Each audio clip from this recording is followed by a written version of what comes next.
ایک سوال ہمارے ذہنوں میں اکثر اٹھتا ہے، وہ یہ ہے کہ مرنے کے بعد ہمارے جسم میں کیا کیا تبدیلیاں رونما ہوتی ہیں۔ پوسٹ مارٹم کرنے والے ماہرین بتاتے ہیں کہ جب انسان مرتا ہے تو اس کے جسم میں جو تبدیلیاں ہوتی ہیں ان میں سب سے پہلے ان کا دل دھڑکنا بند کر دیتا ہے اور خون کا بہاؤ رک جاتا ہے۔ سارا خون جسم کے نچلے حصے میں جمع ہو جاتا ہے۔ یہی وجہ ہے کہ مرنے والے شخص کا چہرہ اور اوپر کا حصہ زردی مائل ہو جاتا ہے، کیونکہ جسم کے اوپر والے حصے میں خون باقی نہیں رہتا۔ آکسیجن کے باعث جسم کے اندر روح پذیر ہونے والے تمام کیمیائی عمل رک جاتے ہیں، آنکھیں دھندلا جاتی ہیں اور پٹھے سخت ہو جاتے ہیں۔ جسم کا درجہ حرارت کم ہو کر ماحول کے درجہ حرارت کی سطح پر آ جاتا ہے۔ بلاخر ناک، منہ اور دیگر سوراخوں سے بیکٹیریا خون کی نالیوں میں داخل ہو جاتے ہیں اور جسم کے گلنے سڑنے کا عمل شروع ہو جاتا ہے۔ صرف اللہ رب العزت کے انبیاء کرام اور نیک بندوں کے جسم قبروں میں گلنے سڑنے سے محفوظ رہتے ہیں۔ ابن ماجہ میں ہے کہ اللہ تعالیٰ نے زمین کے لیے انبیاء کرام علیہ السلام کے جسموں کا کھانا حرام کر دیا ہے۔ اللہ تعالیٰ کا نبی زندہ ہوتا ہے اور اسے رزق فراہم کیا جاتا ہے۔ تمام مسلمان اس پر ایمان رکھتے ہیں کہ ہر زی روح کو موت کا ذائقہ چکھنا ہے۔ ہماری زندگی کے جتنے لمحات لکھ دیے گئے ہیں ان میں کمی بیشی ممکن نہیں۔ جو رات قبر میں آنی ہے وہ باہر نہیں آ سکتی۔ گویا موت خود زندگی کی حفاظت کرتی ہے۔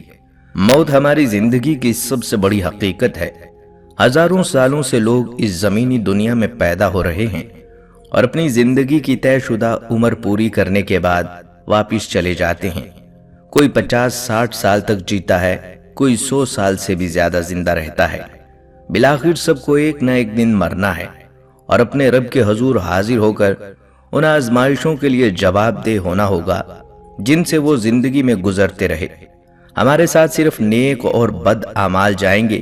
یہ زمینی دنیا کا امتحان گاہ ہے اور ہمارے ساتھ صرف امتحان کا نتیجہ ہی جائے گا، باقی سب کچھ یہیں رہ جائے گا۔ خواہ ہم ہزاروں سال زندہ رہ لیں، پھر بھی ایک دن ہمیں مرنا ہوگا، اور اس زندگی کے خاتمے کے بعد ہمارا مال و دولت ہمارے کسی کام نہیں آ سکے گا۔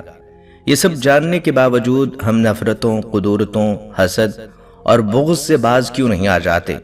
چند روزہ زندگی پیار، محبت، اخلاق، احساس، خلوص اور ہمدردی کے ساتھ کیوں نہیں گزارتے؟ موت دنیاوی پابندیوں سے آزادی کا ذریعہ ہے۔ موت خالق کائنات اور اس کے محبوب نبی اکرم صلی اللہ علیہ وآلہ وسلم سے ملاقات کا ذریعہ ہے۔ موت سے قبل ہماری روح جسم میں قید ہوتی ہے اور موت کے ذریعے اس قید سے آزاد ہو جاتی ہے اور نیک اعمال کی صورت میں نیک روحوں کی خوبصورت زندگی میں رہنا شروع کر دیتی ہیں۔ فرشتے نیک انسان کی روح کو عالم ارواح میں مومنین کی روحوں کے پاس لاتے ہیں تو وہ اس کی آمد سے ایسی مسرت محسوس کرتی ہیں جیسے اپنے کسی بچھڑے ہوئے شخص سے ملاقات کے بعد ہو۔ پھر ارواح اس سے دنیا کے حالات پوچھتی ہیں کہ ہمارے بعد فلاں نے کیا کیا اور فلاں نے کیا۔ ان میں سے کچھ کہتی ہیں کہ ابھی آرام کرنے دو، اس لیے کہ یہ دنیا کے غموں میں تھا اور ابھی تک اسے استراحت کا موقع نہیں ملا۔ مومن کی موت اس کی روح کی الیین کی طرف پرواز ہے جو اس کے لیے زندگی کی سب سے بڑی نعمت ہے، جبکہ کافروں اور منافق کی موت اس کے گناہوں میں اضافے کا خاتمہ ہے، چنانچہ اس کے لیے یہ بڑی نعمت ہے۔ کسی کی موت پر اسے بیچارہ کہتے ہوئے دکھی نہیں ہونا چاہیے۔ ہم مرنے والے کا ذکر کرتے وقت عموماً اسے بیچارہ کہتے ہیں، حالانکہ مرنے والا اگر نیک ہو تو بڑا ہی خوش نصیب ہوتا ہے، کیونکہ وہ اس فانی دنیا کے مکر و فریب سے نجات پا چکا ہے اور وہ اپنے پسماندگان کو بیچارہ خیال کرتا ہے کہ ان پر ابھی زندگی کی آزمائش باقی ہے۔ موت کو اپنے رشتہ داروں سے جدائی اور غم کے طور پر پیش کرنے کی بجائے اسے اپنے آباء و اجداد اور نیک لوگوں سے ملاقات کا ذریعہ سمجھیں۔ موت دنیا کے غموں اور تکلیفوں سے راحت کا ذریعہ ہے۔ مومنوں کی موت در حقیقت ان کے لیے راحت ہے۔ اس لیے ہمیں یہ دعا سکھائی گئی ہے، اے اللہ موت کو میرے لیے ہر قسم کے شر سے راحت کا ذریعہ بنا دے۔ ناظرین، اگر ہم قبر کی سختی کی بات کریں تو اسلامی عقیدے کے مطابق قبر کی سختی اور عذاب اسی کو ہوگا جو منکر نکیر یعنی قبر کے فرشتوں کی طرف سے پوچھے گئے سوالوں کا جواب درست نہ دے پائے گا۔ منکر نکیر کی طرف سے قبر میں یہ 3 سوال پوچھے جاتے ہیں۔ پہلے دو سوالوں کے جواب درست ہوں یا غلط، تیسرا سوال حتمی اور فیصلہ کن ہوتا ہے۔ حضور نبی اکرم صلی اللہ علیہ وآلہ وسلم نے فرمایا، مردے کی روح اس کے جسم میں لوٹا دی جاتی ہے، پھر دو فرشتے اس کے پاس آتے ہیں، اسے بٹھاتے ہیں اور اس سے پوچھتے ہیں کہ تیرا رب کون ہے؟ وہ کہتا ہے میرا رب اللہ ہے۔ پھر وہ کہتے ہیں کہ تیرا دین کیا ہے؟ وہ کہتا ہے میرا دین اسلام ہے۔ پھر وہ کہتے ہیں کہ تمہاری طرف بھیجے گئے یہ آدمی کون ہے؟ وہ کہتا ہے یہ اللہ کے رسول ہیں۔ وہ اسے کہتے ہیں کہ تیرے علم یعنی برسالت کی حقیقت کیا ہے؟ وہ کہتا ہے میں نے اللہ کی کتاب پڑھی جس میں ان کا ذکر تھا، سو میں ان پر ایمان لایا اور ان کی کہی ہر بات کی تصدیق کی۔ اسی لمحے آسمان سے ایک آواز آتی ہے کہ میرے بندے نے سچ کہا، اس کے لیے جنت کا بستر بچھا دو اور اسے جنت کا لباس پہنا دو اور اس کے لیے جنت کا دروازہ کھول دو۔ دوسری روایات میں ہے کہ تمام سوالات کے جوابات ملنے کے بعد فرشتے جواباً کہتے ہیں تو سو جا اس دلہن کی طرح جسے صرف وہی جگاتا ہے جو اس کے گھر والوں میں اسے سب سے زیادہ محبوب ہوتا ہے، یہاں تک کہ اللہ اسے اس کی خوابگاہ سے اٹھائے گا۔ لیکن اگر تیسرے سوال کا جواب درست نہ دیا جا سکے تو فرشتے بائیں طرف والی کھڑکی کھول کر اس میں اسے جہنم کا منظر دکھا کر کہتے ہیں کہ درست جواب نہ دے سکنے کی وجہ سے اب تمہارا مستقل ٹھکانہ جہنم ہے۔ جانے سے پہلے وہ فرشتے اس کھڑکی کو قیامت تک کے لیے کھلا چھوڑ جاتے ہیں اور وہ ہمیشہ کے لیے اس آگ میں جھلستا رہتا ہے۔ سنن ابی داؤد۔ ناظرین، مرنے کے بعد جو کچھ پیش آئے گا اسے قرآن حکیم اور احادیث نبویہ میں وضاحت کے ساتھ بیان کیا گیا ہے۔ انسان جب مر جاتا ہے اور اسے لے جا کر قبر میں دفن کر دیا جاتا ہے تو سب سے پہلے اس قبر کے فتنے کا ہی سامنا کرنا پڑتا ہے۔ قبر کے تصور سے ہی اہل ایمان کے رونگٹے کھڑے ہو جاتے ہیں۔ حضرت عثمان بن عفان رضی اللہ تعالیٰ عنہ کے غلام ہانی کا بیان ہے کہ حضرت عثمان رضی اللہ تعالیٰ عنہ جب کسی قبر کے پاس کھڑے ہوتے تو اتنا روتے کہ آنسوؤں سے آپ کی داڑھی تر ہو جاتی۔ ان سے پوچھا گیا کہ جب جنت اور دوزخ کا ذکر کیا جاتا ہے تو آپ اتنا نہیں روتے جتنا قبر پر کھڑے ہو کر روتے ہیں؟ انہوں نے جواب دیا کہ میں نے اللہ کے رسول صلی اللہ علیہ وآلہ وسلم کو فرماتے سنا، قبر آخرت کی منزلوں میں سب سے پہلی منزل ہے، اگر انسان اس میں نجات پا گیا تو بعد میں آنے والی منزلیں اس سے زیادہ آسان ہوں گی، اور اگر وہ اس میں نجات نہ پا سکا تو بعد میں آنے والی منزلیں اس سے زیادہ سخت ہوں گی۔ اللہ کے رسول صلی اللہ علیہ وآلہ وسلم برابر ہر نماز کے بعد عذاب قبر سے پناہ مانگتے اور یہ دعا پڑھتے تھے، اللہم انی اعوذ بکا من عذاب القبر، اے اللہ میں عذاب قبر سے تیری پناہ چاہتا ہوں۔ اور لوگوں کو بھی آپ صلی اللہ علیہ وآلہ وسلم اس کی تلقین فرماتے۔ آپ صلی اللہ علیہ وآلہ وسلم نے فرمایا، لوگوں قبر کے عذاب سے اللہ کی پناہ چاہو کیونکہ عذاب قبر برحق ہے۔ انس بن مالک رضی اللہ تعالیٰ عنہ سے روایت ہے، وہ کہتے ہیں کہ اللہ کے نبی صلی اللہ علیہ وآلہ وسلم کا ارشاد ہے، بے شک بندہ جب اپنی قبر میں رکھ دیا جاتا ہے اور اسے دفنانے والے اس سے پیٹ پھیر لیتے ہیں، اس وقت وہ ان کے جوتوں کی آہٹ سن رہا ہوتا ہے تو دو فرشتے اس کے پاس آتے ہیں اور اسے بٹھاتے ہیں، پھر اس سے پوچھتے ہیں اس شخص یعنی محمد صلی اللہ علیہ وآلہ وسلم کے متعلق تم کیا کہتے ہو؟ مومن کہتا ہے کہ میں گواہی دیتا ہوں کہ وہ اللہ کے بندے اور رسول ہیں، تو اسے کہا جاتا ہے کہ تم جہنم میں اپنے ٹھکانے کو دیکھو، اللہ تعالیٰ نے اس کے بدلے تمہیں جنت میں ٹھکانہ دیا ہے اور وہ دونوں ٹھکانوں کو دیکھتا ہے۔ منافق اور کافروں سے کہا جاتا ہے تم اس شخص یعنی محمد صلی اللہ علیہ وآلہ وسلم کے متعلق کیا کہتے ہو؟ وہ کہتا ہے مجھے کچھ پتہ نہیں، میں تو وہی کہتا تھا جو لوگ کہتے تھے۔ تو اس سے کہا جاتا ہے نہ تو نے جاننے کی کوشش کی اور نہ ہی تو نے قرآن پڑھا۔ اس کو لوہے کے ہتھیار سے اس زور سے مارا جاتا ہے کہ اس کی چیخیں نکل آتی ہیں، جنہیں وہ ساری چیزیں سنتی ہیں جو اس کے قریب ہوتی ہیں سوائے انسان اور جنات کے۔ صحیح مسلم کی ایک روایت میں حضرت قتادہ رضی اللہ تعالیٰ عنہ بیان کرتے ہیں کہ ہم سے یہ بھی ذکر کیا گیا کہ مومن کی قبر کو 70 ہاتھ تک کشادہ کر دیا جاتا ہے اور قیامت کے لیے اس میں نعمتیں اور شادابیاں بھر دی جاتی ہیں۔ صحیح احادیث میں ہے کہ مومن جو ان دونوں فرشتوں کے سوالوں کے صحیح جواب دے دیتا ہے تو آسمانوں سے ندا آتی ہے کہ میرے بندے نے سچ کہا، اس کے لیے جنت سے بستر لا کر بچھا دو اور اسے جنت کا لباس پہنا دو اور اس کے لیے جنت کا ایک دروازہ کھول دو۔ چنانچہ اس کے پاس جنت کی خوشبو اور نعمتیں آتی رہتی ہیں اور اس کی قبر کو حد نگاہ تک وسیع کر دیا جاتا ہے۔ اس کے برخلاف کافر اور منافق جو ان دونوں فرشتوں کے سوالوں کے جواب نہیں دے پاتے تو آسمان سے ایک ندا آتی ہے، اس کے لیے جہنم کا بستر بچھا دو اور اس کے لیے جہنم کا ایک دروازہ کھول دو۔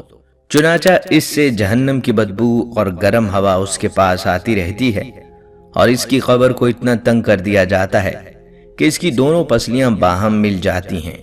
حضرت زید بن ثابت رضی اللہ تعالیٰ عنہ سے روایت ہے، وہ کہتے ہیں کہ ہم نبی کریم صلی اللہ علیہ وآلہ وسلم کے ساتھ بنو نجار کے ایک باغ میں تھے۔ آپ صلی اللہ علیہ وآلہ وسلم خچر پر سوار تھے کہ اچانک خچر بدکنے لگا، قریب تھا کہ وہ آپ صلی اللہ علیہ وآلہ وسلم کو نیچے گرا دے۔ ہمیں وہاں کچھ قبریں نظر آئیں۔ آپ صلی اللہ علیہ وآلہ وسلم نے پوچھا، ان قبر والوں کو تم میں سے کوئی جانتا ہے؟ تو ہم میں سے ایک شخص نے عرض کیا، اللہ کے رسول صلی اللہ علیہ وآلہ وسلم میں جانتا ہوں۔ آپ صلی اللہ علیہ وآلہ وسلم نے پوچھا، بتاؤ یہ کب فوت ہوئے تھے؟ اس نے کہا کہ شرک کی حالت میں ہی مر گئے تھے۔ تو آپ صلی اللہ علیہ وآلہ وسلم نے فرمایا، بے شک یہ لوگ اپنی قبروں میں آزمائے جا رہے ہیں۔ مجھے یہ ڈر نہ ہوتا کہ تم مردوں کو دفنانا چھوڑ دو گے تو میں اللہ تعالیٰ سے دعا کرتا کہ وہ تمہیں قبر کے عذاب کو سنا دے جو میں سنتا ہوں۔ عبداللہ بن مسعود رضی اللہ تعالیٰ عنہ سے روایت ہے کہ رسول اللہ صلی اللہ علیہ وآلہ وسلم نے فرمایا، بے شک مردوں کو ان کی قبروں میں عذاب دیا جاتا ہے، یہاں تک کہ چوپاہے ان کی آوازیں سنتے ہیں۔ یاد رکھیے، عذاب قبر سے مراد عذاب برزخ ہے۔ جو بھی اس کا مستحق ہوگا اسے یہ عذاب چکھنا پڑے گا، خواہ اسے قبر میں دفن کیا جائے یا آگ میں جلا دیا جائے یا دریا میں ڈال دیا جائے یا کسی درندے نے اسے کھا لیا ہو، کوئی بھی صورت ہو یہ عذاب پہنچ کر رہے گا۔ اللہ تعالیٰ ہر چیز پر قادر ہے، اسے کوئی چیز عاجز نہیں کر سکتی۔ لہٰذا میرے بھائیوں، ہمیں قبر کے عذاب سے بچنے کی فکر کرنی چاہیے۔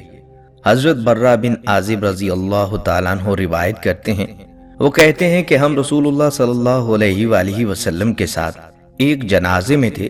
آپ صلی اللہ علیہ وآلہ وسلم قبر کے کنارے بیٹھے رو رہے تھے، یہاں تک کہ آپ کے آنسوؤں سے سامنے کی مٹی تر ہو گئی۔ پھر آپ صلی اللہ علیہ وآلہ وسلم نے فرمایا، اے میرے بھائیوں، اس طرح کے دن کے لیے تم بھی تیاری کر لو۔ لہٰذا ناظرین، قبر کی زندگی کے لیے تیاری کرنی چاہیے، اور اس دن کی تیاری ایمان اور عمل صالح کے ذریعے ہو سکتی ہے۔ قبر میں انسان کے ساتھ اس کا عمل جائے گا، اور جیسا اس کا عمل ہوگا اس کے مطابق اس کے ساتھ سلوک کیا جائے گا۔ رسول اللہ صلی اللہ علیہ وآلہ وسلم کا ارشاد ہے، میت کے ساتھ اس کے پیچھے تین چیزیں جاتی ہیں، اس کے گھر والے، اس کا عمل اور اس کا مال۔ پھر دو چیزیں واپس لوٹ آتی ہیں اور ایک چیز اس کے ساتھ باقی رہتی ہے۔ اس کے گھر والے اور اس کا مال واپس آ جاتا ہے اور اس کا عمل اس کے ساتھ باقی رہتا ہے۔ اس لیے ہم میں سے ہر ایک پر یہ گھڑی آنے والی ہے، لہٰذا ہم میں سے کسی کو بھی اس سے غافل نہیں رہنا چاہیے۔ ایمان کے ساتھ ہمیں کثرت سے نیک اعمال کرتے رہنے چاہیے، کب ہم پر یہ گھڑی آ جائے ہم میں سے کسی کو معلوم نہیں۔ ناظرین، قبر میں دفنائے جانے کے بعد اس سے اٹھائے جانے کا مرحلہ پیش آئے گا۔ ہم میں سے بہت سے لوگ یہ سمجھتے ہیں کہ ہم مر کر مٹی میں مل جائیں گے، کون ہمیں دوبارہ زندہ کر سکے گا؟ ارشاد باری تعالیٰ ہے، کیا انسان کو اتنا بھی معلوم نہیں کہ ہم نے اسے نطفے سے پیدا کیا، پھر یکایک وہ صحیح جھگڑالو بن بیٹھا اور وہ ہمارے لیے مثال بیان کرنے لگا اور اپنی اصل یعنی پیدائش کو بھول گیا، کہنے لگا ان گلی سڑی ہڈیوں کو کون زندہ کر سکتا ہے؟ آپ کہہ دیجئے کہ انہیں وہ زندہ کرے گا جس نے انہیں پہلی مرتبہ پیدا کیا، اور جو سب کی پیدائش کا بخوبی جاننے والا ہے۔ قبروں سے اٹھائے جانے کے بعد سارے لوگ میدان حشر میں جمع کیے جائیں گے اور اللہ کے سامنے حساب و کتاب کے لیے پیش کیے جائیں گے۔ ارشاد باری تعالیٰ ہے، تو سور کے پھونکے جاتے ہی سب کے سب اپنی قبروں سے اپنے پروردگار کی طرف تیز تیز چلنے لگیں گے۔